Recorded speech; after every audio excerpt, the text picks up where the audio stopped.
people are scandalized by what's happened. پدرت که مرد بدی نبود، مادرت هم که فاجره نبود. مریم، این چه رنجیست که به بار آورده ای؟ Mary points to Jesus. از ما میخواهد با این بچه سخن بگویی. What did the child do then? Yes, Islam. He talked. Could you believe a baby talking? But that baby, a newly born baby, raised his head up to the crowd and says, من عیسی مسیح بنده خدا هستم. خداوند به من کتاب آموخته و مرا نبوت داده است. In the Quran, this is the first miracle of Jesus. The Bible's first miracle is Jesus turning water into wine at the age of 30.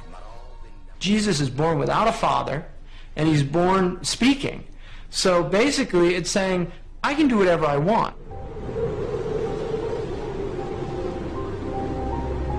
The ability to talk as a newborn child is one of many miracles not recorded in the biblical account of Christ's life. We have more sayings in the Islamic tradition about Jesus than you'll find in the Gospels themselves. So there is a possibility that other things did happen.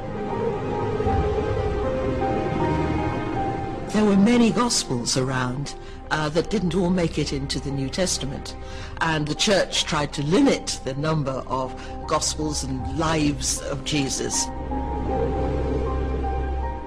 Isa alayhi salam had the power to take mud in his hand, shape it and form it into a bird, and he will say to the Creator, let it fly as a bird, and it will fly.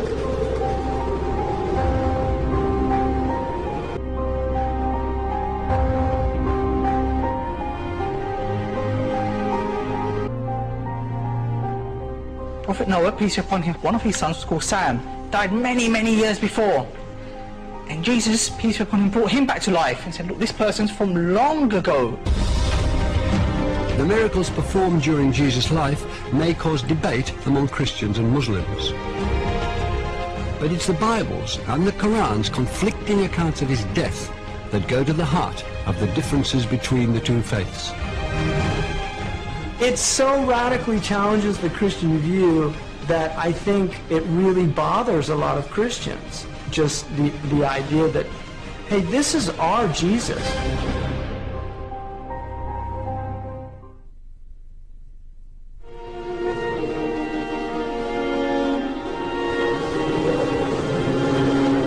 The Islamic version of the events of Jesus' life contradicts many core beliefs of the Christian faith. In the Christian narrative, the most central and fundamental point of Christianity is the death and resurrection of Jesus Christ. Well, Islam basically denies that. وقولهم إنا قتلنا المسيح عيسى ابن مريم رسول الله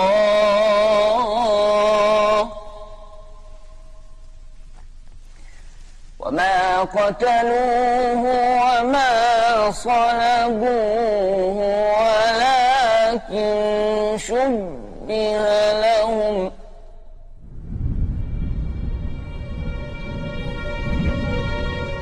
In the Bible, Jesus is betrayed by Judas and crucified by the Romans.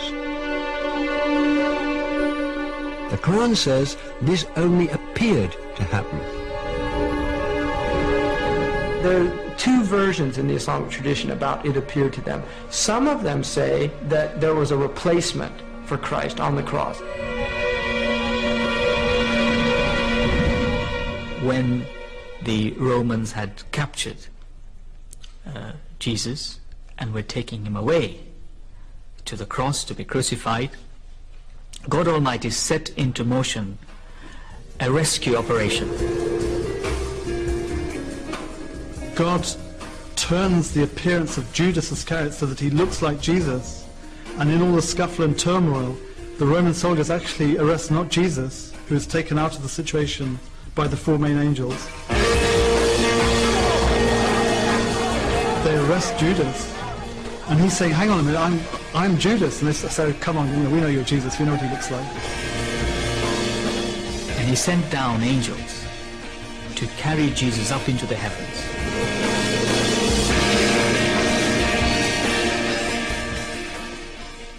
The other opinion is appearance and reality. You thought something happened, it didn't happen in reality, and it really leaves it at that. The essence of Islam is submission to the absolute, to the divine, and that's where salvation lies, in submission to the divine, or at least a recognition of the divine. In Christianity, salvation lies through the acceptance of the blood of the Lamb. That is a completely different narrative than the Quran is giving. Who's right? Well, the Quran says, you make your choice here, and I'm going to let you know in the next world.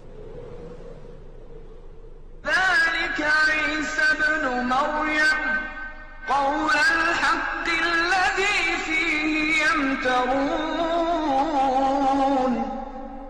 ما كان لله أن يتخذ من ولد سبحانه إذا قضى أمرا فإنما يقول له كن